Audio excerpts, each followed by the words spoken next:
A gente estava no encontro passado, nós demos uma introdução, mas já avançamos sobre como eu falei, a gente vai trabalhar bastante ainda assim na teoria.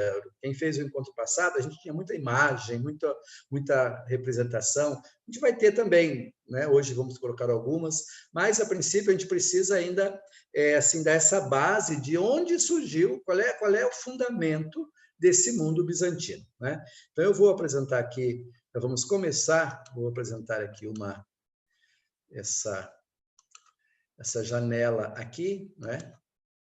Que na verdade eu vou, vamos lá, eu só vou puxá-la um pouquinho para trás, que ela está, não é bem essa que eu quero apresentar, mas a gente começa nesse mapa aqui que nós tínhamos, vamos ver aqui.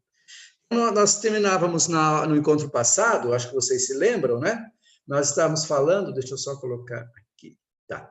Estávamos falando da expansão islâmica na primeira Idade Média, ou seja, todo esse mundo ali que nós falávamos, desde da transferência da sede do Império de Roma para Constantinopla em 330, todo o desenvolvimento desse mundo bizantino.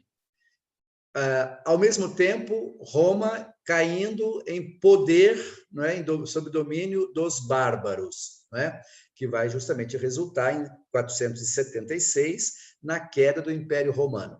Então, Bizâncio começa a se desenvolver praticamente sozinho, às margens do Ocidente. No Ocidente, a gente vai chegar justamente nesse momento vamos dizer assim, da barbárie, não é? Porque são os bárbaros que comandam, são povos, e povos, na verdade, tinham também os seus costumes, eram pessoas até, só rapidamente falando aqui, a gente imagina bárbaros como pessoas extremamente más, sem lei e sem ordem. Na verdade, para o romano, bárbaro era todo aquele que não se enquadrava no modo romano de vida.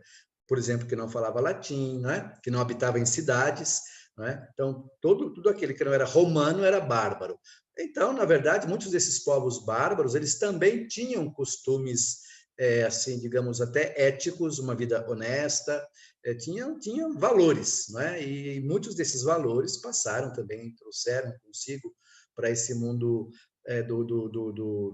do Império Romano, que foi tomado por eles, mas eram povos em guerra entre si. Já não é mais não tem mais aquela referência, aquele mundo sólido que havia, que existia em termos também, não é, com o Império Romano. Ou seja, um único imperador comandando toda essa área enorme que era o Império Romano. Então, com essa miríade de povos, né, a situação se complica. Então, aqui a coisa está bem complicada. Em Bizâncio, há uma certa unidade, essa unidade sim, Bizâncio vai se tornar, de fato, uma potência, especificamente, a gente vai falar hoje, a partir de 527 até 565, com Justiniano, é o auge do Império Bizantino, e ainda vai durar ainda um bom tempo, né? Assim, mantendo um grande desenvolvimento, não é? Porém, aí eu terminava com isso na semana passada, né? Já começa a aparecer ali no horizonte uma nova força, que é justamente que força que é essa? É a força do Islã, não é? Então, a gente tem aqui no mapa a Égira 622. O que é a Égira? A Égira é o ano em que Maomé foge de Meca, não é? E aí ele vai para Medina, justamente em função de questões que não vem ao caso aqui a gente discutir, né? Eu não vou dar uma aula de islamismo aqui, mas a partir de 622 a gente tem já a fundação dessa nova religião. Maomé morre em 632, e aí, a partir de 632, aqui na cidade de Meca e Medina são os dois pontos de referência do islamismo, aqui é a Arábia. A partir daqui, esse mundo essa nova religião vai cada vez mais ocupando espaço, vai avançando, de modo que a gente vai ter em 638, para vocês terem uma ideia, logo 6 anos depois, cai Jerusalém, essa região toda aqui, toda essa área, a Armênia, 653. Imaginem vocês, daqui, em menos de 20 anos já estão aqui, né? E vão se estendendo, 641, e toda essa área vai caindo, então, sob o domínio islâmico. Ter ideia, vocês, acho que nós vimos na aula passada, então, tudo isso aqui era território bizantino, inclusive aqui nós vamos ver depois no outro mapa, toda essa área do Egito era considerado território islâmico, Império Islâmico, desculpa, Império turco não, bizantino, né? Toda essa região aqui era Império Bizantino, né? Inclusive aqui na Itália, boa parte da Sicília, o sul da Itália, aqui nessa região norte, onde fica Ravenna, vamos ver depois, também era Império Bizantino, os bizantinos tinham possessões, então uma área imensa que vai caindo sob o domínio do islamismo. E aí eu já dizia, um pouquinho antes, alguns não tinham entrado ainda, por que o islamismo é um ponto importante na referência de um estudo da arte islâmica? Porque o Islã vai ter influência, a religião islâmica vai ter influência também na arte bizantina. Né? Vai ser um dos motivos, entre outros, do iconoclasmo, que os islâmicos não aceitam imagens. Né? E na convivência, especificamente nessa área aqui, a gente vai ver no mapa que é uma área muito disputada, né? Em que há muita luta, muita guerra, mas também a convivência. Então, na convivência entre cristãos e islâmicos, alguns cristãos vão começar a defender que também os cristãos não têm que ter imagens. E aí a gente vai ter a luta iconoclasta, que é a polêmica da destruição das imagens em pleno Império Bizantino. Ok? Então, acho que esse é um aspecto importante que a gente tem que destacar no nosso curso, tá? Um outro mapa importante aqui, a expansão islâmica 2, que é a continuação, né? Que vai avançar, então aqui já o islamismo vai avançando cada vez mais aqui, a gente percebe, né, a Constantinopla está aqui, só essa parte aqui é que vai ser Império Bizantino, a partir de uma determinada época, tá? Toda essa área aqui, a gente tem até aqui as datas, depois, se vocês tendo tempo, esses slides vão ficar com vocês também, né? Então, a gente vai ter, praticamente a partir de 650, 700, 750, o Império Bizantino vai se reduzir a essa parte aqui, né? E a gente vê aqui também algumas partes aqui, né? Sul da Itália, Bari, onde hoje aqui é a região de Palermo. Palermo tem uma grande igreja bizantina, a gente vai ver também, provavelmente tem tempo de ver, essa região central aqui, né? Mas o islamismo praticamente toma conta de tudo. Tudo aqui é mundo islâmico. Inclusive, eles chegam até as portas de Paris, né? E são expulsos. Em 732 tem a Batalha de Poitiers, Carlo Martello expulsa, e a partir de então eles acabam ficando só aqui na Espanha, depois a futuro Portugal. Então, toda essa área é a área que está sob o domínio islâmico. Então, é uma força que também determina o mundo bizantino. Né? O Império do Oriente fica apenas com as Balcãs, com a Grécia, né? E também, já vamos dizer, em 1453, a gente vai ter a queda de Constantinopla, né? Quando esse grupo todo aqui, eles vão forçando, e vão acabar tomando, de fato, aí sim, toda essa área, até aqui, vamos ter cristãos, sim, mas uma grande presença também islâmica, praticamente até as portas do mundo ocidental. Né? Essa área aqui é uma área bastante disputada entre cristãos e muçulmanos. Tá? Então, isso tudo tem influências na arte, né? Só para dizer que não é à toa que a gente trata disso. Ok? Uma outra coisa importante que a gente tem que lembrar, né, é que existe uma forte união entre igreja e Estado. Né? Não dá para imaginar que há assim uma separação, que o imperador cuida das suas coisas e o papa cuida das suas, ou o patriarca, especificamente falando do bispo do Oriente, que era praticamente, ele se considerava também um papa, né? Isso é muito sério, porque vai gerar mais tarde um distanciamento entre Oriente e Ocidente. Né? E esse distanciamento vai se dar não apenas de um modo, assim, digamos, político, que o imperador do Oriente, ele não vai mais ter poder nenhum sobre o Ocidente, apesar de ter ali alguns poucos territórios, né? E vai acabar perdendo depois também para o Islã, né? Mas também no aspecto religioso, né? No aspecto religioso também, o Oriente e o Ocidente vão aos poucos se separando, não é? É interessante lembrar o seguinte, né? Na cidade de Roma, ou no Ocidente, né? Essa ligação entre os poderes, o civil e o temporal, já é mais difusa, não há muita proximidade, não. Isso vai acontecer mais tarde, né? No tempo de Carlos Magno.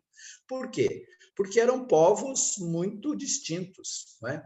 Não havia uma proximidade muito grande. Então, o Papa, o Bispo de Roma, ele era uma autoridade religiosa, cuidava de Roma especificamente, porque também não havia uma autoridade civil em Roma, o imperador que deveria cuidar de Roma, da Itália, não tinha forças, né? Não tinha condições de fazer isso, então era o Papa, era o Bispo de Roma, e aqui a gente vai entrar. Depois eu mandei para vocês, acho que o Elber já mandou, já passou, sobre sobre a origem dos estados pontifícios.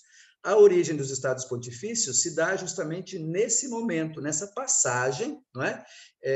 Onde o bispo de Roma vai cada vez mais se tornando o senhor também temporal, não é? Ele assume também poderes temporais. Ele se torna, para ter uma ideia, Gregório Magno, antes de ser bispo de Roma, ele era prefeito da cidade, né? E uma vez feito bispo, ele se torna também um grande administrador, inclusive cuidando dos exércitos, cuidando da proteção da cidade. Eu tenho dois textos sobre isso, 2 artigos que eu escrevi, também posso disponibilizar para vocês depois, né? Que é sobre Gregório Magno e antes dele, Leão Magno, que são justamente personagens assim desse momento em que o poder civil ele está totalmente deteriorado no Ocidente, em Roma, na Itália, por causa das forças bárbaras. Então, o bispo de Roma, no Ocidente, vai se tornando a referência. Tá? No Oriente, não. No Oriente, o imperador está firme e forte, e junto com ele, nós vamos ter quem? Vamos ter o patriarca, não é? Que é o bispo de Constantinopla. Né? E aí, então, essa ideia, né, é o texto que eu coloco aqui, né? A proximidade entre o palácio e a igreja não era novidade para os habitantes do Império. Já no Império Romano, né? No Império Romano, estou falando aqui. O culto pagão civil tinha no imperador e nas elites seus principais promotores, né?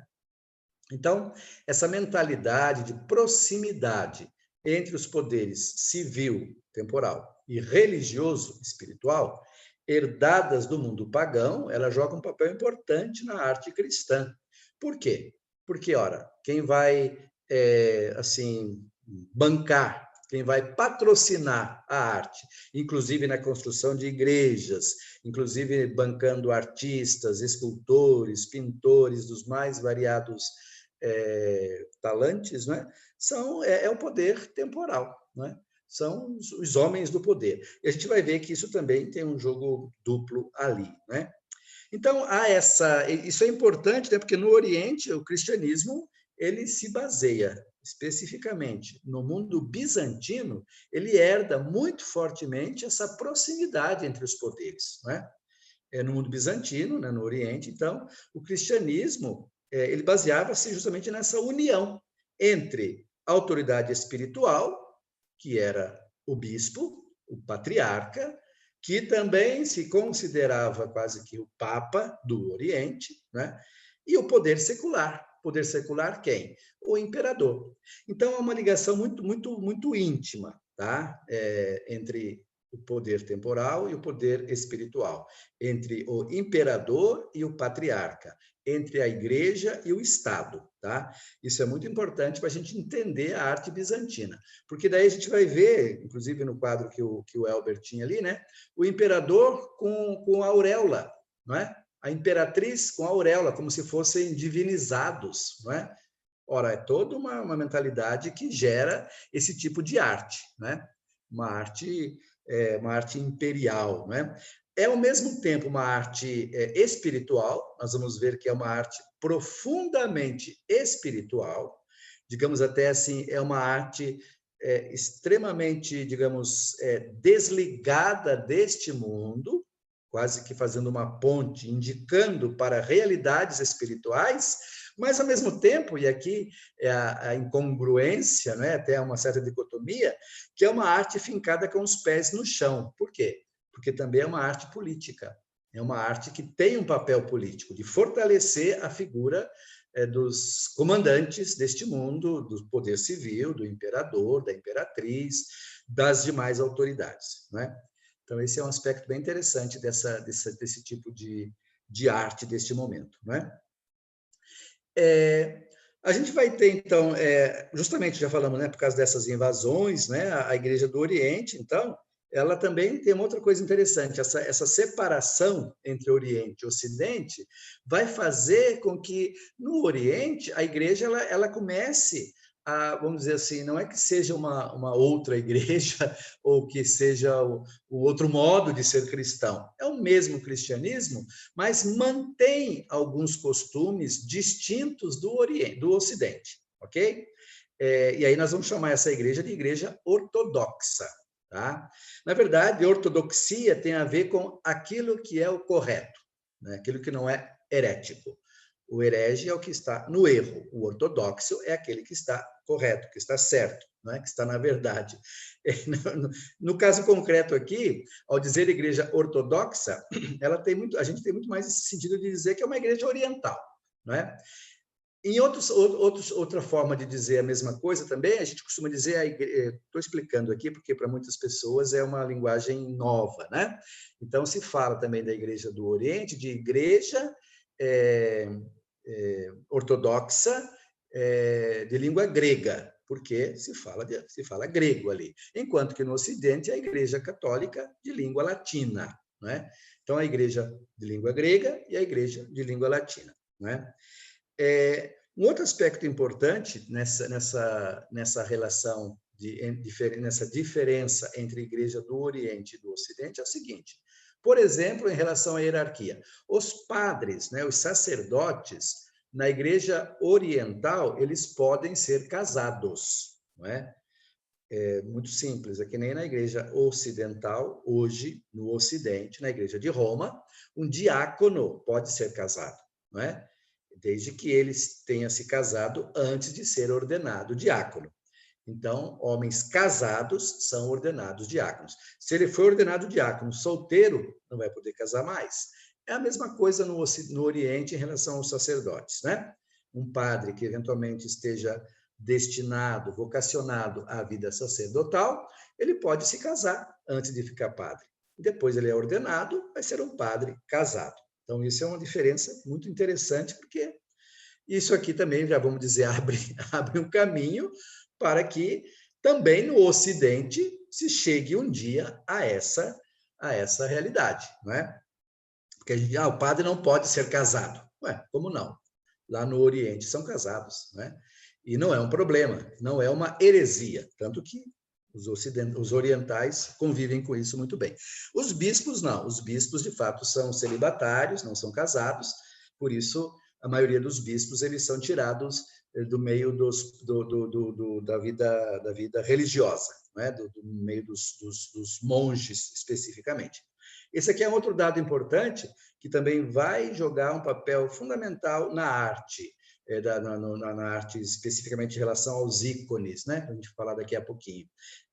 Os monges eles têm um papel muito importante na sociedade bizantina, não apenas nos mosteiros, então tem muitos mosteiros e alguns são famosos, ainda hoje a gente tem os mosteiros do Monte Athos, né? E outros mosteiros importantíssimos, inclusive alguns que conseguiram manter ainda obras de arte intactas dentro dos seus mosteiros, a própria construção, a própria arquitetura de alguns destes mosteiros é uma arquitetura muito bonita, muito bem preservada das origens ainda, né? Mas eles têm um papel muito fundamental nessa sociedade, são muito respeitados, têm um papel assim, de uma espiritualidade muito presente, né?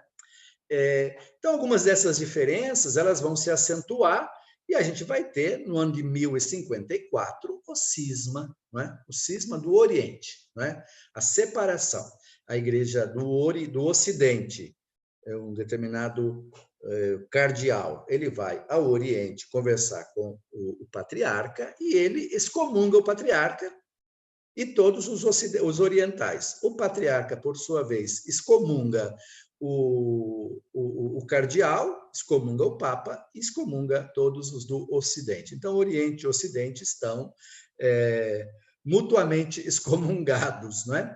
E quer que vocês creiam, quer não, e eu acho que vocês vão acreditar, praticamente não houve motivos sérios para esse cisma, tá?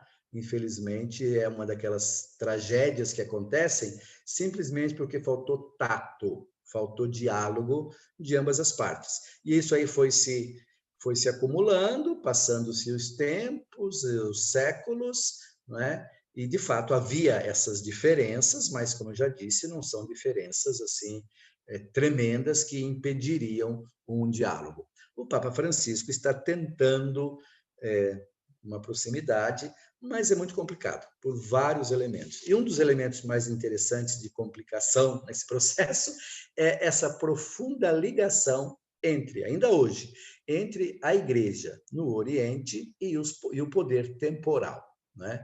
Entre o clero, a hierarquia e os comandantes do poder, seja na Grécia, seja na Turquia menos, porque é mundo islâmico, mas na Rússia, por exemplo, são muito próximos atualmente do Putin, não é? Então, essa é um dos elementos. Tudo isso aí tem influência na arte, a gente vai ver, certo? Outra coisa importante a gente destacar é o seguinte, não é? Essa proximidade, então, é no culto pagão, não é? Essa que não era, como já foi dito aqui, não era novidade para ninguém, né? A igreja submissa ao Estado. Outro aspecto importante é justamente o quê? É o apoio das famílias ricas, das famílias mais poderosas, justamente à igreja, né? Eram essas pessoas que construíam as igrejas, que enfeitavam, que faziam as suas doações, não é? Para que os templos pudessem ser os mais solenes, os mais bonitos possíveis, não é? O apoio dessas famílias ricas, essas famílias senatoriais, por quê? Porque Constantino é o imperador. A partir de 313, a liberdade aos cristãos. Em 330, ele constrói Constantinopla, né? Praticamente inaugura aquela nova cidade, né? A nova Roma. E ser cristão nesse império, nesse mundo, é algo também político. Ser cristão não é simplesmente uma questão de fé, é quase, diríamos assim, uma questão de sobrevivência, né? Então, o cristianismo ele vai suplantando cada vez mais o paganismo, né? E as pessoas poderosas, as pessoas que têm bens, que têm riqueza, que têm terras, que têm dinheiro, estas pessoas elas passam a ajudar a igreja, passam a mostrar o seu interesse pela nova religião, também justamente em função do próprio imperador, não é? É interessante que esse processo, né, de auxílio à igreja, de construção de templos e de embelezamento das igrejas, ele começa com o próprio Constantino, né? Constantino ele é um dos primeiros, praticamente assim, ele dá assim o exemplo, né? Depois dele muitos outros vão se seguir. A gente tem essa citação que a gente vai ler aqui, vocês têm depois nos textos que eu vou passar, né? E aí Eusébio de Cesareia, ele escreve a vida de Constantino, né? Ele vai até 337, e Constantino, ele morre, né? O Eusébio morre, Constantino também morre, praticamente na mesma época, e aí a obra acabou sem ser concluída, né? Mas ele vai afirmar, então, ele vai narrar como é que Constantino, logo após a sua conversão, como é que ele agiu em relação às igrejas cristãs, em relação ao cristianismo, né? Então, a gente vai lendo ali. Ordenou o imperador, Constantino, né, a construção de lugares de culto e que se construíssem igrejas amplas e que, para a construção de tais edifícios sagrados, se dispusesse do tesouro imperial. Também mandou que fossem enviadas cartas destinadas aos bispos de todas as igrejas, como a que escreveu a mim mesmo. Então, ele passa a relatar aqui a carta que Constantino enviou para os bispos e enviou para ele, que era bispo, ele era bispo de Cesareia, né? Eusébio. Então, ele narra, Constantino falando aqui.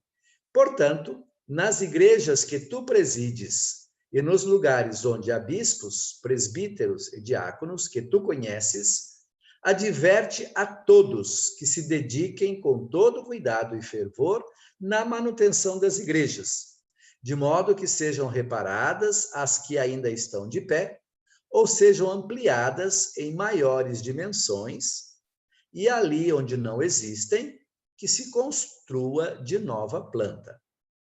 E que tudo o que se necessita para esse fim, tanto tu como outros bispos, por tua mediação, solicitem tanto aos prefeitos das províncias como aos responsáveis das prefeituras pretorianas. São os órgãos de governo, né?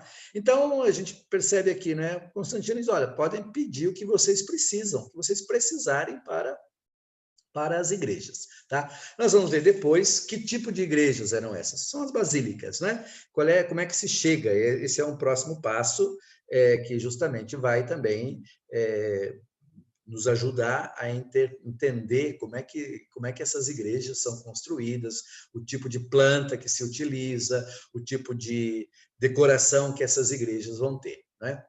Um outro aspecto importantíssimo nesse processo, ainda em relação às nossas igrejas, às igrejas, né, é justamente esse aspecto de que o cristianismo ele está ainda em formação, ok?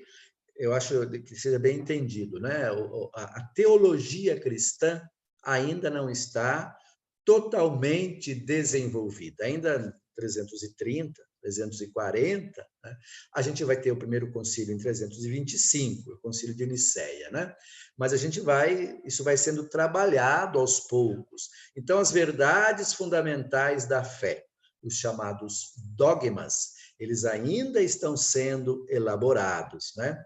Mas antes da elaboração dessa teologia, ainda antes desse trabalho intelectual, das grandes polêmicas que vão sendo elaboradas e às quais serão dadas respostas muito bem dadas pelos teólogos, né, nos séculos IV, no século V, a gente tem já assim, um avanço dos cristãos. Os cristãos perdem o medo, não é? Os cristãos já saem das suas casas, né? Já começam, então, a se expor em termos de construção, né? Já falamos aqui, o próprio imperador, ele dá início a essas construções, outros senadores, pessoas importantes dos ciclos aristocráticos, dos ciclos senatoriais, que fazem parte deste mundo cristão, não é? Eles apoiam a construção das igrejas. Então, já antes até digamos, dessa clareza teológica sobre a pessoa de Jesus, sobre o Espírito Santo, a gente já vê dados elementos de uma arte já, digamos, quase uma arte imperial, uma arte triunfal. Eu digo isso por quê? Porque a gente vai ter, por volta dos anos 330, 340, o mausoléu de Constância ou de Constantina, não é? A gente vai ver um dos primeiros exemplos dessa arte bizantina, e é uma arte toda poderosa, belíssima, ainda é um dos mais bem preservados que chegaram até nós. Só para dizer que antes até não é assim, eu quero dizer o seguinte, né? Imaginar que os cristãos primeiro definiram as verdades de fé e depois construíram igrejas. Não é assim. É uma coisa que vai acontecendo paulatinamente. Os cristãos, e é claro, à medida que a teologia vai esclarecendo elementos das verdades de fé, também a arte vai se valendo destas verdades de fé, ok? Então, é interessante, né? Esse aspecto da teologia, e aí a gente vai falar um pouquinho o que é essa teologia, né? O século IV, né, a partir dos 325, já falamos aqui, é um dos séculos, dos tempos, ou dos períodos mais expressivos, né, do desenvolvimento da igreja no campo teológico, litúrgico e espiritual. A gente tem muitos escritos dos chamados, acho que vocês já ouviram falar, né, dos padres da igreja, chamada patrística, né? São João Crisóstomo, por exemplo, os grandes nomes da patrística, né? O próprio Eusébio entra na patrística, Agostinho, não é? Então, esses personagens no campo da teologia, no campo da liturgia, aos poucos, os sacramentos vão também sendo, digamos, organizados. Jesus Cristo não deixou tudo prontinho, ele realizou gestos, não é? E estes gestos foram depois interpretados, repetidos, até serem sistematizados pela comunidade de fé, né? Mas eles foram sendo reelaborados, ressignificados ao longo da história, principalmente nos primeiros séculos, né? Também um aspecto espiritual do cristianismo. Imaginem, antes a igreja era a igreja dos mártires, não é? A partir de 330 já não é mais a igreja do martírio. Ser cristão, a partir de 330, já se torna uma coisa mais fácil. Então, já há uma perda do elan, daquele fervor espiritual, não é? Como é que a gente vai vivenciar isso, né? Então, a gente tem escritos sobre isso também. Então, a teologia trabalha isso, trabalha essa realidade, né? E isso também vai ter influência sobre a arte. A gente tem ali, eu coloquei muito rapidamente, né, alguns dados. Primeiro, o Concílio de Nicéia, 325. O Concílio de Nicéia definiu a divindade do Verbo. Jesus Cristo é Deus, plenamente Deus, né? Ele não é uma criatura, ele não surgiu assim, de repente o Pai resolve criar. Não, ele é Deus, totalmente e plenamente Deus. Falei um pouquinho sobre isso no encontro, nas aulas do primeiro módulo, né? Se podemos chamar de módulo. Em um sarcófago aparece muito interessante essa questão de Nicéia, né? Em que o Filho e o Pai o Pai, o Filho e o Espírito estão todos no mesmo nível, numa representação de um sarcófago, né? E por isso justamente chamam sarcófago dogmático. A gente tem esse sarcófago lá com essa representação. Então, Nicéia dá essa resposta. Por quê? Porque havia justamente uma dúvida, havia uma afirmação justamente desse personagem chamado Ário, é uma heresia, né? E aqui, é claro, a heresia ela também tem um papel fundamental de ajudar no esclarecimento das verdades de fé. Então, combatendo Ário, Nicéia reafirma, define a divindade do Verbo. Me entendam bem, tá? Não quero parecer um herege aqui, mesmo porque não sou. Nicéia, não é que a partir de Nicéia se vai dizer que Jesus é filho de Deus, não é isso. Já havia como é que nós costumamos dizer, havia esse ethos, essa ideia, a igreja se comportava como se isso já fosse uma verdade definida e acabou. Então, ninguém questionava isso. Jesus Cristo é Deus e acabou. A partir do momento em que alguém começa a questionar isso, então exige-se o quê? Exige-se justamente que se faça uma reflexão teológica e que a igreja diga claramente que isso é uma verdade de fé. Esse é o dogma, né? O dogma ele não surge do nada. O dogma já é vivenciado na vida das pessoas, depois ele é proclamado de um modo solene depois de uma discussão. Então, Nicéia. Constantinopla discute a divindade do Espírito Santo. Por quê? Porque muita gente dizia que o Espírito Santo não era Deus. E Constantinopla diz, não, o Espírito Santo também é Deus. É Deus Pai, Deus Filho e Deus Espírito Santo. E é justamente a trindade, né? Concílio de Éfeso, e vejam bem, hein, só para lembrar um outro detalhe, esses 4 concílios, eles acontecem no Oriente, no mundo bizantino, tá? Nenhum deles acontece em Roma. E vou dizer outra coisa ainda, nenhum deles tem a presença do Papa, nenhum desses concílios. E aí, talvez aqui é importante dizer, né, um concílio, para ser considerado ecumênico, ele tem que ter tido a presença do bispo de Roma, do Papa. Mas esses ali, tá, os papas não estiveram presentes, mas mandaram seus representantes, mandaram seus delegados, né? E que tiveram um papel importante nesses concílios, e justamente também, diante de toda a polêmica, de todas as dúvidas, discussões, o bispo de Roma, ou o representante do bispo de Roma, ele sempre esteve do lado da ortodoxia, do lado da verdade, que acaba depois sendo definida.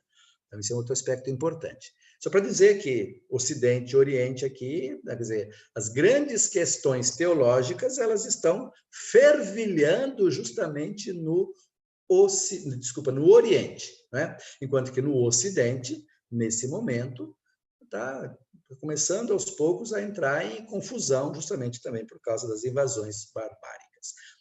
O Concílio de Éfeso, 431, vai definir as duas naturezas de Cristo. Cristo é homem e Deus, né? Então, é questão de plenamente humano e plenamente divino, né? Mas também vai definir a maternidade divina de Maria, e aí, a partir dali, a gente vai ter também igrejas muito assim bonitas e construções belíssimas dedicadas a Nossa Senhora também. Então, no mundo bizantino também a figura de Maria ganha importância. E Calcedônia, ele encerra essa série dos 4 concílios. Em Calcedônia vai dizer que Jesus é plenamente humano e plenamente divino, mas de que jeito que se dá essa humanidade e divindade em Jesus? É o dogma de Calcedônia. Sem confusão, sem mistura, as duas realidades, humana e divina, cada uma delas respeitando-se em uma pessoa, que é o Logos, Jesus Cristo, né? Eu termino ali dizendo, tão importantes esses 4 concílios que foram comparados por Gregório Magno aos 4 evangelhos. Um outro aspecto importantíssimo nesse momento ali, eu só vou citar aqui rapidamente, né? Esse é o século também dos grandes teólogos, né? O século IV, século V, né? Ambrósio de Milão, né? Já é um personagem de uma grandeza ímpar, né? Da igreja ambrosiana, né? Agostinho de Hipona, Hilário de Poitiers, Martinho de Tours. A gente vai ter no Oriente Atanásio, que é um dos grandes defensores de Nicéia, Atanásio de Alexandria, os chamados 3 capadócios, que são os que definem depois, nós vamos ter em Constantinopla, Gregório de Nazianzo, Gregório de Nissa e Basílio de Cesareia, João Crisóstomo, né, chamado Boca de Ouro. A gente vai ter no Oriente também o desenvolvimento, que surge um pouquinho antes, né, da vida religiosa, com o grande Antão Pacômio. Né? No Ocidente, a gente vai ter Bento, grande promotor da vida monástica no Ocidente. Então, toda uma teologia, toda uma vida eclesial que está explodindo, que está se desenvolvendo e que vai ter também sua influência na arte, né? Com relação à arte bizantina, então vamos passar diretamente, nós tivemos todo esse preparado, esses prolegômenos históricos que são importantes, não é? E aí falar de arte bizantina. O que é a arte bizantina? Primeiro, a gente já vai dizer, bom, a arte que nasceu em Bizâncio. Vocês já sabem onde fica Bizâncio, tá? Sabem por que é que essa cidade foi importante, né? Constantinopla, mas antes se chamava Bizâncio. Então, a gente não vai falar de uma arte constantinopolitana, mas uma arte bizantina, tá?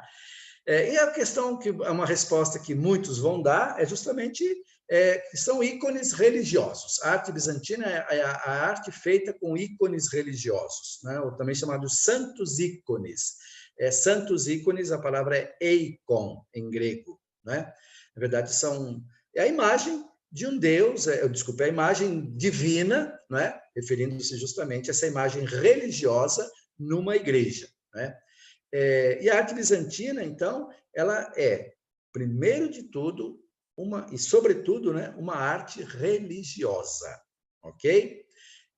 Claro, a gente vai ter depois também, vou citar ali, né? A gente tem elementos que são, entre aspas, seculares, não é? Que foram produzidos também nesse mundo, mas sempre tendo como ponto de referência, como pano de fundo, esse aspecto sagrado, não é? Esse aspecto do divino, do luminoso cristão, que faz parte desse ambiente todo de arte religiosa. Tá?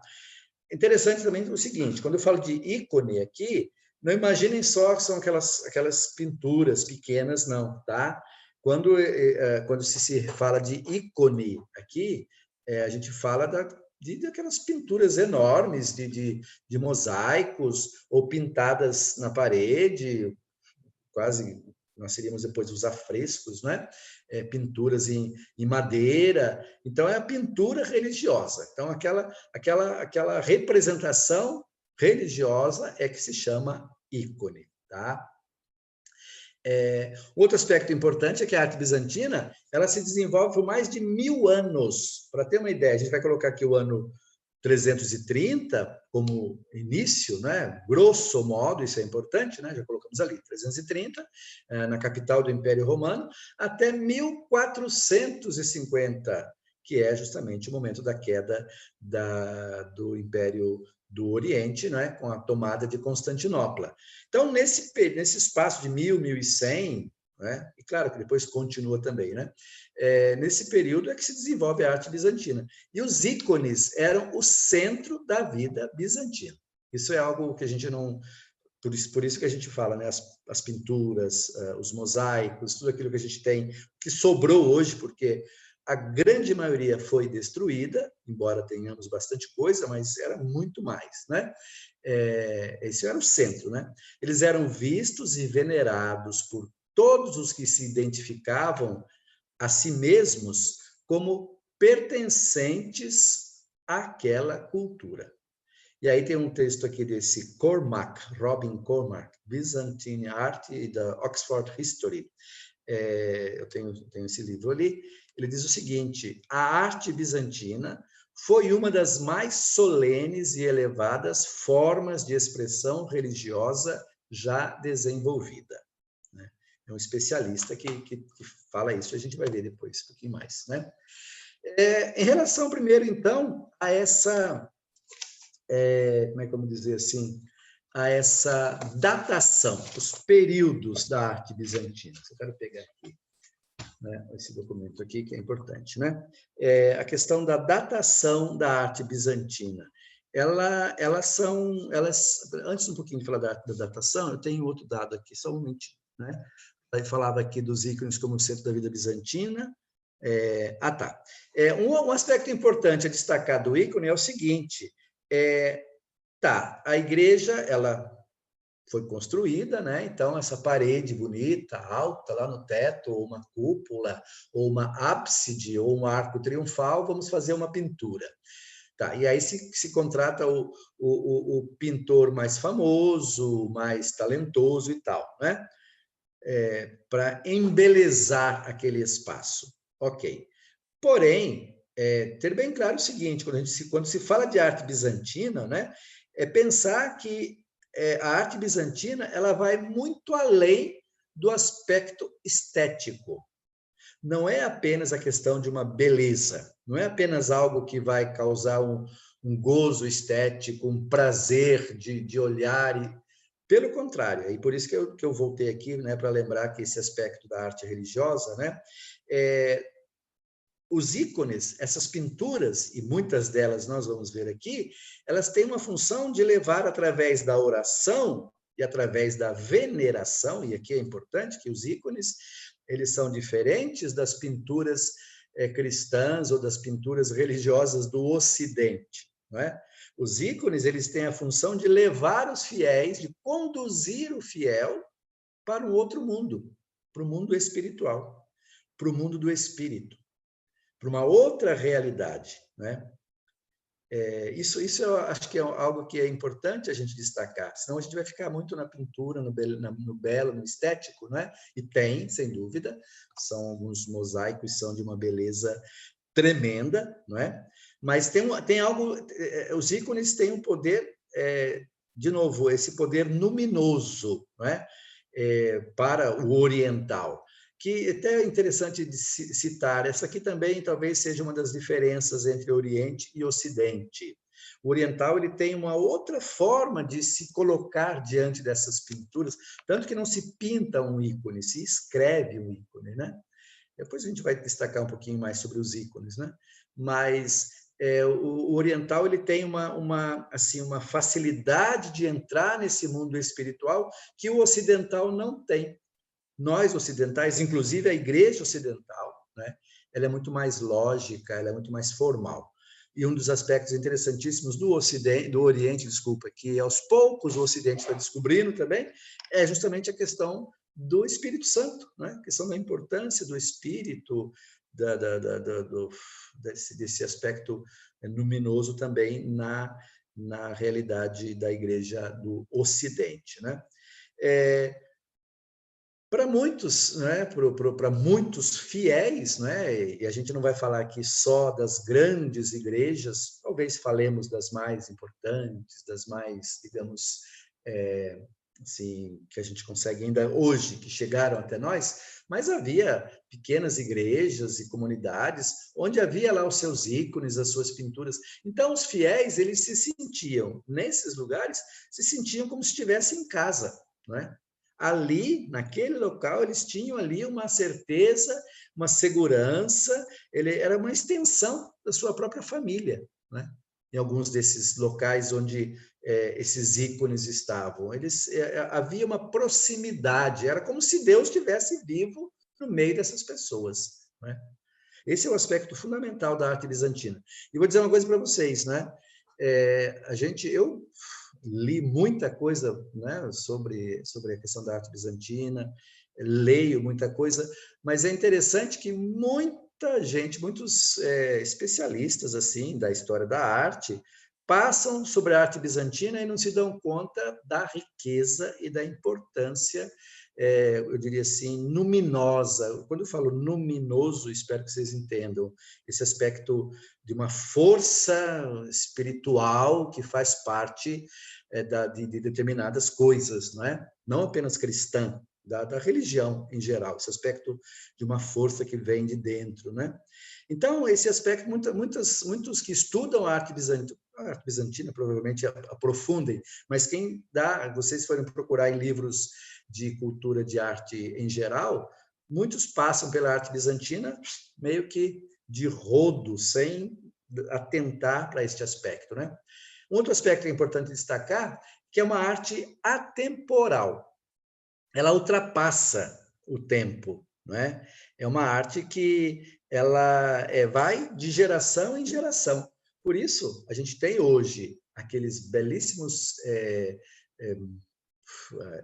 mosaicos dos anos 350, 400, 500, que chegaram até nós hoje e trazem uma beleza, e nós muitas vezes não conseguimos, ou achamos bonito, achamos muito esteticamente assim, de uma beleza incrível, maravilhosos, mas não entramos no espírito das pessoas que entravam, de fato, em contato com a divindade através daqueles quadros, daquelas pinturas ou daqueles mosaicos, né? Então, também, justamente nesse aspecto, é claro, também, já falamos da teologia, essas pinturas, esses mosaicos, eles também reforçavam as verdades da fé cristã, mas também reforçavam o poder do imperador, o poder temporal. A gente depois vai entrar um pouquinho nisso ali, né? Eu falei que é a arte religiosa, mas apenas destaco aqui que também é uma arte secular. O que é arte secular? É uma arte do século, temporal, né? Em que não é que não exista ali o divino, mas também nos objetos do dia a dia, isso também eram elementos produzidos dentro deste espírito que nós chamamos de arte bizantina. Basta dizer o seguinte, né? O palácio do imperador, especificamente o palácio de Constantino, depois dos seus sucessores, né? Ele ficava entre a beira-mar, o Bósforo, né? A Catedral de Santa Sofia, a Basílica de Santa Sofia e o palácio. Então, o palácio do imperador ele já tinha esse algo também de religioso, não é? Porque o imperador ele era o representante de Deus na Terra, ok? Então, o imperador ele tinha esse papel. E aí, no Império, e isso vai passar, inclusive, depois para outros, para o mundo moderno, inclusive, se alguém já leu algum livro sobre a história de Portugal, por exemplo, eu vou jogar Portugal, mas na França, a mesma história, a presença dos religiosos nessas cortes, não é? A presença de bispos, de monges, de sacerdotes, né? Nessas cortes modernas. No Império Bizantino, também. Né? Era uma entourage tremenda ao redor do imperador, da imperatriz, dos príncipes, então religiosos, monges, os padres e bispos. Então havia todo... Então, eu estou querendo dizer o seguinte, esse mundo do palácio era um mundo religioso também. Né? Havia capelas, havia os oratórios, havia os momentos importantes em que o religioso estava ali junto com o cotidiano da vida desses personagens políticos, né? E havia toda uma série de elementos, de objetos feitos dentro deste espírito. Então, também, como eu falei, é uma arte, também uma arte secular. Alguma coisa chegou até nós, mas muita coisa se perdeu. Né? Pensando. Quem pergunta? Eu, Tereza. Sim? Fala, Tereza.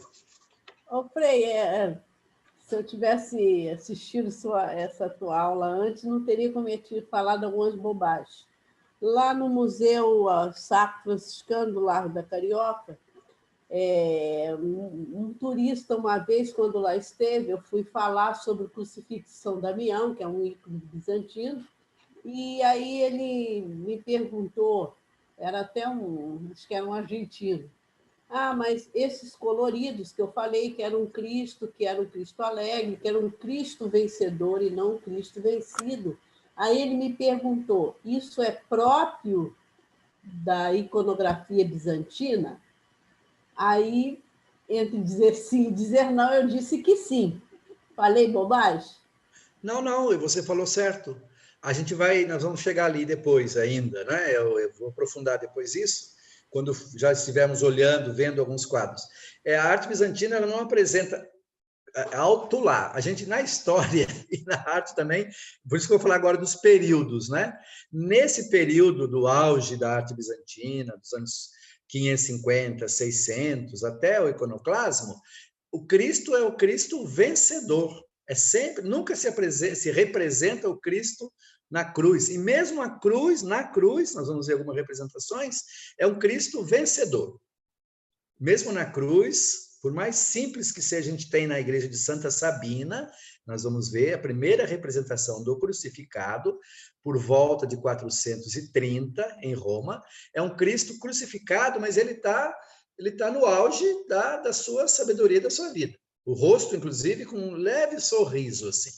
Então, o bizantino ele não apresenta o sofrimento de Cristo, é o Cristo glorioso, que é, ao mesmo tempo, eu vou citar aqui, né, ele é uma imagem, a imagem ela tem que levar a pessoa, nós chamamos isso de fruidor na arte, né? Ela tem que levar a pessoa, aquele que está vendo, levar a pessoa a desejar aquilo que está ali, né? Então, desejar a glória de Cristo, não é apenas venerar, né? Mas, então, não, com certeza, o crucifixo de São Damião é um Cristo vencedor, é um Cristo já ressuscitado, é tipicamente bizantino. Embora seja, ele não é um Cristo dos anos 500 ou 600, provavelmente já do século VIII, IX, né? Mas é nessa linha, sim, nessa linha de um Cristo vencedor, ok? Continuando ali, né? Então já temos agora, eu acho que podemos agora sim passar para justamente os períodos, né? Para a gente entender que a arte ela não é a mesma sempre do mesmo jeito. Ela vai tendo, aí a pergunta da Tereza é interessante nesse sentido. Ela vai também mudando, ela vai se transformando, né? E tem vários modos de se dividir essa arte, tá? Os períodos bizantinos. Eu coloquei 3 modos aqui que a gente vê em várias obras, mas cada um deles praticamente se repetem, mas eu coloquei para a gente poder fixar e também entender um pouquinho, né? Então, primeiro, a arte bizantina inicial. 330, o que temos em 330? 330 temos justamente Constantino, né? Até o iconoclasmo. O que é o iconoclasmo? É a destruição de imagens, é a negação de imagens, que começa entre 726 e vai até 843. Percebam aí o período, hein? É muito tempo, né? É quase 200 anos, quase 200, quase 100, é mais de 100 anos, né? Mais de 100 anos de uma luta contra as imagens. Muitas imagens foram destruídas, muitos mosaicos e quadros foram queimados, foram apagados. Aí a gente vai ver depois rapidamente. Depois disso, a gente vai ter a arte bizantina média, que é do século IX, a partir de 800 e tanto para frente, até 1204. O que acontece em 1204? 1204, a Quarta Cruzada, os cruzados, eles entram em Constantinopla. São cristãos que iriam lutar contra os turcos na Terra Santa. Chega no meio do caminho, eles resolvem invadir Constantinopla. Claro que tem todo um processo político ali, tomam Constantinopla, colocam ali um latino, não é mais um grego, é um latino, um ocidental, no trono, e fundam o Império Latino do Oriente, né? É uma confusão, muitos artistas, pintores, monges fogem de Bizâncio, fogem do mundo do Oriente, vão para outros lugares, né? Mas, para vocês terem uma ideia, muitas das obras de arte que hoje nós vemos em Veneza, porque a maioria dessas obras foram levadas para Veneza, e muitos lugares, mas Veneza principalmente, foram levadas nesse período, não é? Em 1204 até 1260, que é o tempo que durou, cerca de 55 anos, o Império Latino do Oriente. Aí a gente vai ter a terceira arte bizantina tardia, que é de 1261 a 1453. Aqui já, a partir de 61, 1300, há uma certa decadência na arte bizantina. Outra forma de entender a arte também é segundo as dinastias imperiais, né? E aí os nomes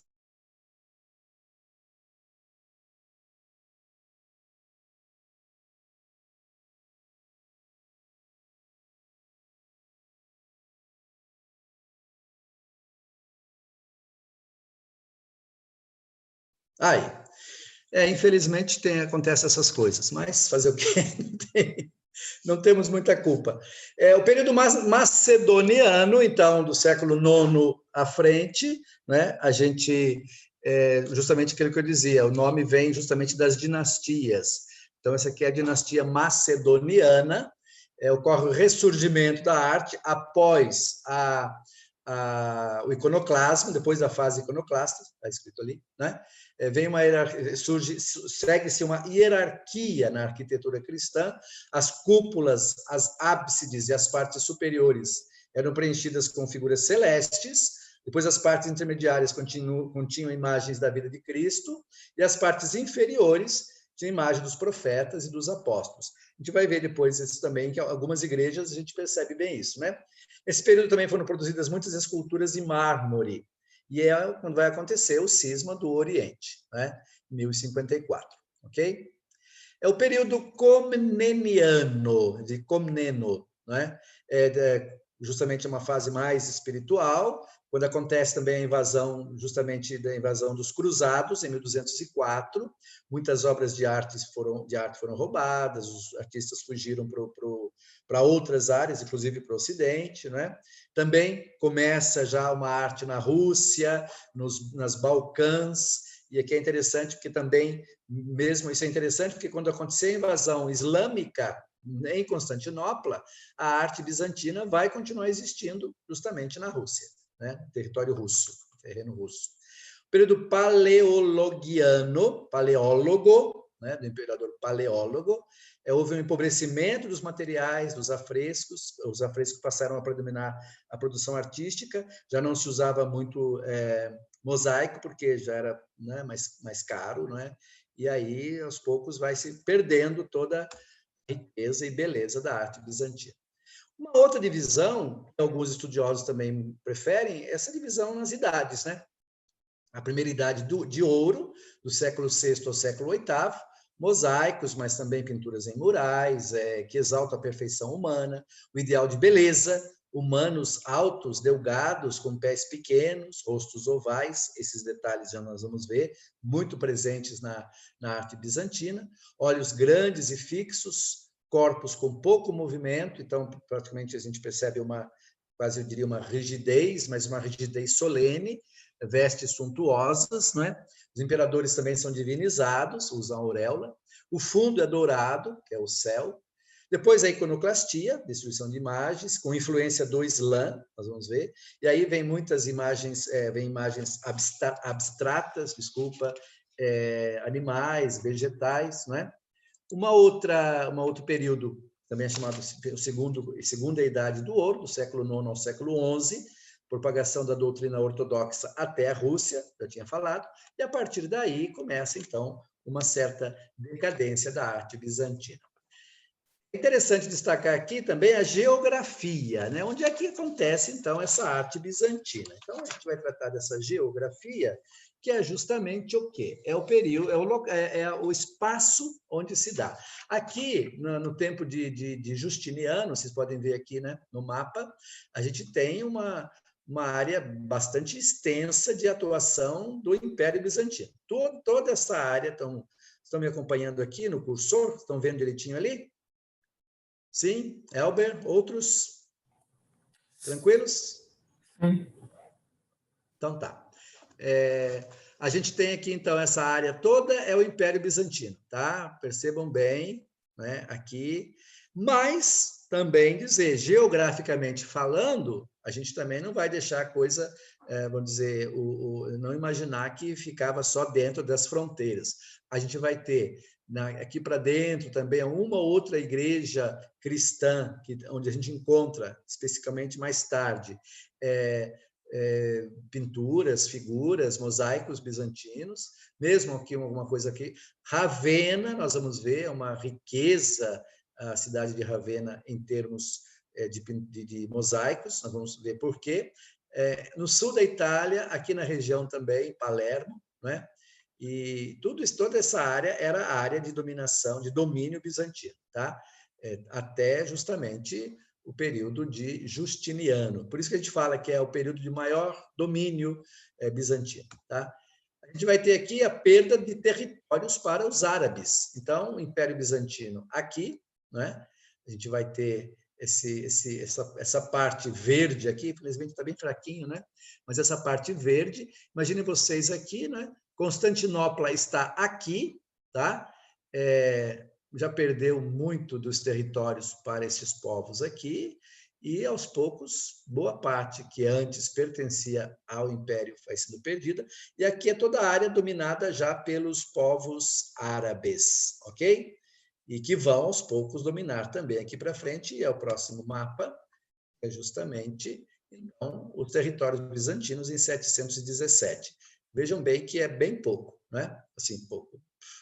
Muito pouca coisa. Constantinopla aqui um outro território já descontinuado, essa área da Grécia aqui. E essa área sombreada é onde havia, imaginem vocês aqui, os árabes lutando e atacando, então, essa presença muito forte do mundo árabe aqui. Tá? É o que vai gerar também essa convivência, vai gerar o quê? Vai gerar a aversão a imagens, né? O mundo bizantino, o mundo islâmico não aceita imagens, e isso também vai passar um pouquinho para o mundo bizantino. E aqui, de novo, voltando, Ravenna ainda está um pouco sob domínio bizantino, algumas partes do norte, do sul da Itália, desculpa, tá? Esse é o aspecto geográfico. Alguns aspectos da arte bizantina que é importante também a gente destacar, né? A arte bizantina é uma arte grandiosa, exuberante, imponente. Já falávamos aqui, né? Igreja e Estado caminham juntos, o Papa e o Imperador estão lado a lado. A gente usa uma palavra para explicar isso, que é o chamado cesaropapismo, uma palavra que perdeu muito da sua força, mas ainda explica bem isso, né? Patriarca e imperador caminham juntos. No Ocidente também isso vai começar a acontecer, lá no tempo de Pepino o Breve, Carlos Magno, não é? Mas no Ocidente, de um modo muito mais crítico. Em alguns momentos é o Papa que manda mais do do que o imperador, em outros momentos é o imperador que manda mais. Aqui no Oriente, a coisa segue de um modo muito mais, digamos, uma mistura muito mais, digamos, muito mais íntima, não é? Então, justamente essa grandiosidade, essa exuberância, essa imponência, ela tem a ver com o religioso, tem a ver com a imagem que se tem de Deus, com a imagem do divino, mas, ao mesmo tempo, também com a imagem do imperador. Então, é uma solenidade política, tá? É uma arte pomposa, é uma arte de glória, é uma arte solene, mas, ao mesmo tempo, também é uma arte de um poder político. Isso também é importante, né? As figuras, elas são dignificadas, por isso que nós estávamos falando, né, Teresa? Até o Cristo na cruz é glorificado. Em algumas representações, poucas representações da cruz, né, o Cristo também é glorificado. O imperador, as famílias dos governantes, os bispos, né, da igreja, né, bispos e arcebispos, todos eles são meio que divinizados também. A gente vai ver logo uma figura nessa linha aqui, né? A gente vai logo ver uma imagem dessa que exemplifica bem essa realidade, né? Na verdade, assim, é de um certo modo a representação do paraíso terrestre, o paraíso celeste, né? O terrestre e celeste aqui na Terra, não é? E outro aspecto interessante é para convidar o fiel à devoção. É fazer com que o fiel experimente o céu aqui na Terra. E aí, alguns estudiosos, né, falam, né, é como se o fiel estivesse na sala do imperador ou diante do trono de Deus. Convida, exige da pessoa a devoção, né? Exige da pessoa uma atitude de veneração, não é? A figura que está ali à frente. Nesse sentido, a gente vai ter também justamente o Pantocrátor. Pantocrátor, eu não sei se eu já falei aqui, mas o Pantocrátor é o Todo-Poderoso, não é? Ou Onipotente. Então, essa talvez seja uma das melhores representações que a gente tem, não é? Essa aqui é uma igreja, essa igreja ela é do século XIV, se não me engano, século XIII para XIV. Então já é uma posterior, mas ela representa bem o que é o espírito da arte bizantina, né? Também vejam lá, tem o Todo-Poderoso, o Pantocrátor, uma atitude assim, grandiosa, e ao mesmo tempo todo o entorno ali os vários personagens bíblicos, né? Que assim quase que digamos saem como raios desse Todo-Poderoso que se encontra no centro. É uma cúpula, né, de uma igreja. Essa igreja, eu esqueci, acabei não pegando o nome dela, fui trabalhando, mas a gente vai aprofundar depois também essa igreja ali, não é? Porque tem várias imagens interessantes. Ela representa, tem muita coisa destruída também, infelizmente, não é? Ela passou por vários transtornos, mas aos poucos ela foi sendo restaurada e preservada. E esse é uma das cúpulas, são várias cúpulas, uma outra tem a imagem de Nossa Senhora, a imagem da Virgem, né? Mas essa cúpula ela representa bem o Pantocrátor, o Deus Todo-Poderoso, né? Um outro quadro que eu só vou assim, mostrar muito rapidamente, né? Depois nós vamos aprofundar esses quadros ali, vamos dizer onde estão, vamos aprofundar os detalhes, né? Provavelmente na próxima aula, já digo logo que é Ravenna, né? É mosaico, né? Mas elas expressam bem esse espírito da arte bizantina. Quer dizer, nós estamos falando aqui das características, né? Um dos elementos fundamentais, o rosto da arte nesses mosaicos, de um certo modo, eles são dos pontos mais bem trabalhados. O rosto tem que expressar o sentimento da alma, né? E eu não sei se vocês se lembram, a gente via também nas catacumbas, o rosto ocupava, o desenho do rosto, ele tinha um papel importante, né? Porque o resto não era muito importante, não. Assim, às vezes até o corpo, né, aparecia muito, às vezes era feito quase que uns rabiscos, né? Mas aqui O resto é muito bem feito, por sinal, não é? Mas o rosto ele expressa, ele tem que quase que convidar o fiel a essa devoção, convidar o fiel à fé, à crença, não é? Como eu falei, né, é como se a gente estivesse na sala do imperador, diante do imperador. No caso, isso aqui é o imperador e a imperatriz, né? Esse aqui é o bispo Maximiano, né, que era o bispo dessa igreja, né? Um outro aspecto interessante é que na arte bizantina a gente vai ter assim praticamente a diluição da matéria. Esse é um aspecto interessante que é destacado. Quer dizer, percebam que não há, como é que eu vou dizer, é uma figura plana, não é? É plana, é reta, não tem corpo, não é? Não tem, é bidimensional, é altura e largura, não existe fundo, não é? Então, isso não interessa. O importante é mostrar, nesse plano, é mostrar a divindade, né? E aí, exatamente aqui nesses dois quadros, a gente tem ali a auréola na imperatriz e a auréola no imperador, que são atributos divinos. Nem o bispo tem auréola. Vejam ali, isso aqui é o bispo Maximiliano. Ele não tem auréola. Quem tem auréola é o imperador e a imperatriz, né? Os demais são personagens, depois a gente vai ver direitinho, como eu falei, eu não vou aprofundar esses quadros aqui agora, não é? Mas apenas trazer para explicar um pouquinho alguns dados dessa arte bizantina, né? O fundo, percebam ali concretamente, o fundo é dourado, né? É feito de ouro.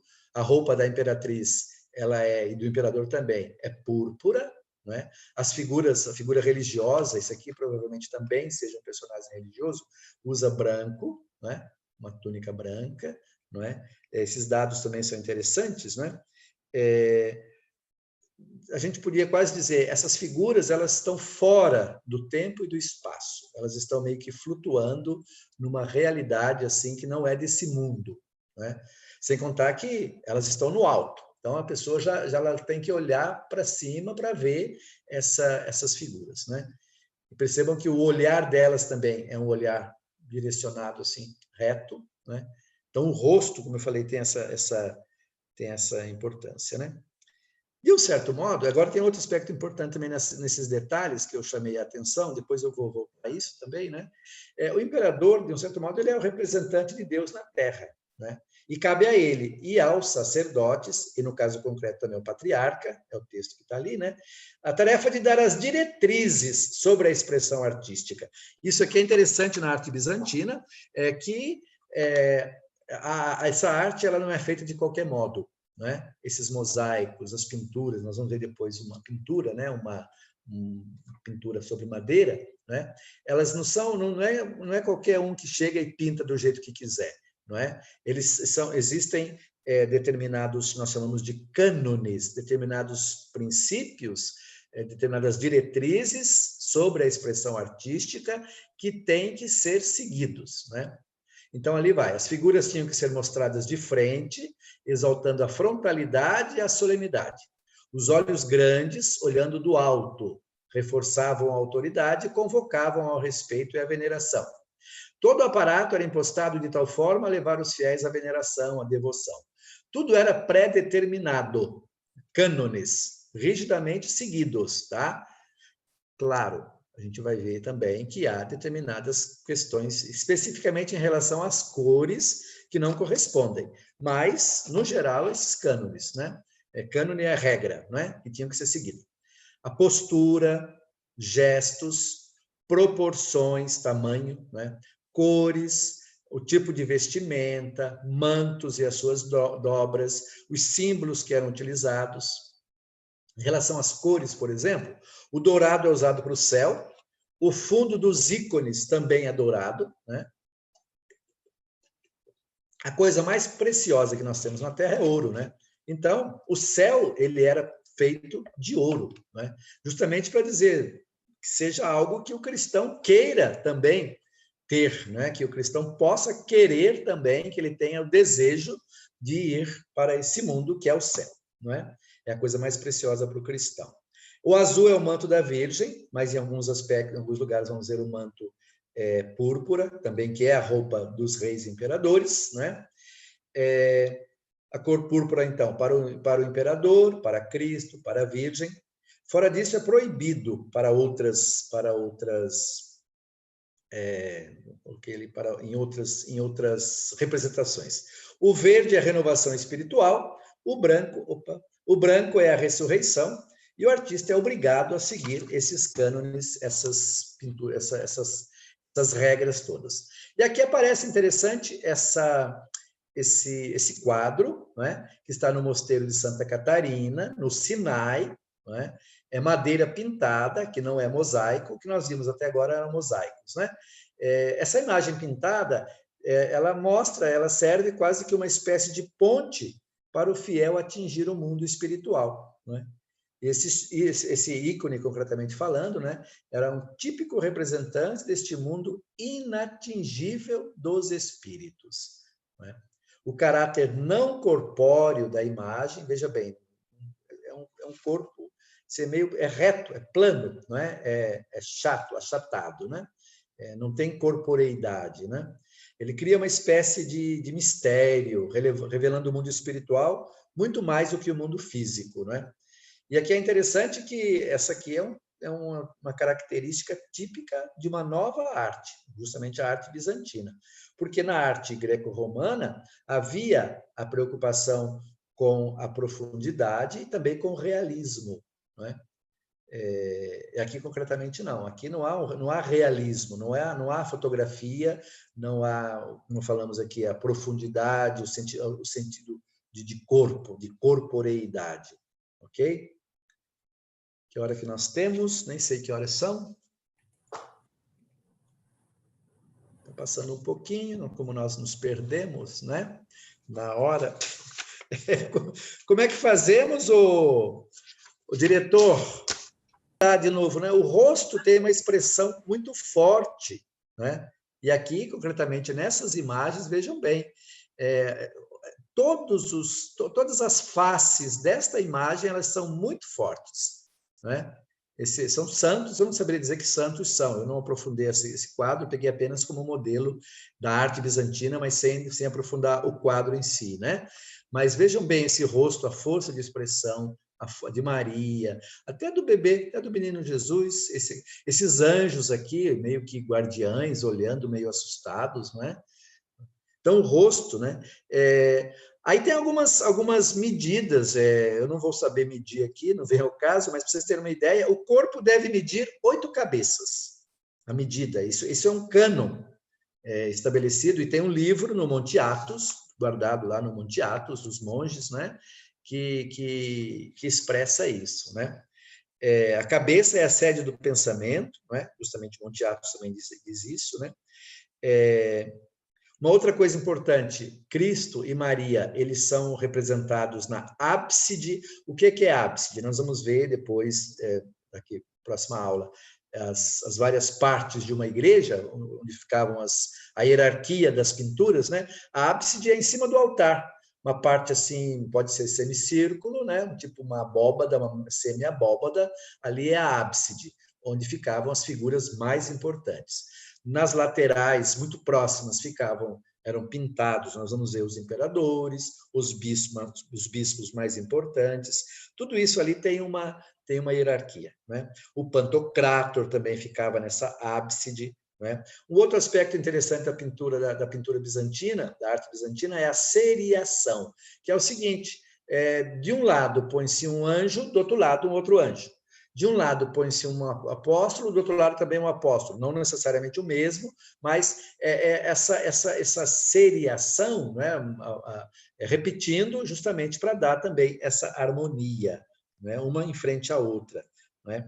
E depois vamos falar mais à frente do mosaico, que é a estrela da arte bizantina, são justamente os mosaicos, o material utilizado, tá? Não vou aprofundar essa questão do mosaico, mas depois a gente vai falar rapidamente dos mosaicos na arte bizantina, ok? Eu começaria aqui, então, a arquitetura paleocristã, que aí nós vamos passar, eu não vou começar hoje, já vamos encerrando aqui, depois não sei se tem perguntas, né? Mas Então, começando já com Constantino, a construção de igrejas, e aí a arquitetura, primeiro, como é que a arte bizantina, qual é o suporte da arte bizantina? São as paredes das igrejas, né? São as ábsides, são nártex, são as cúpulas, não é?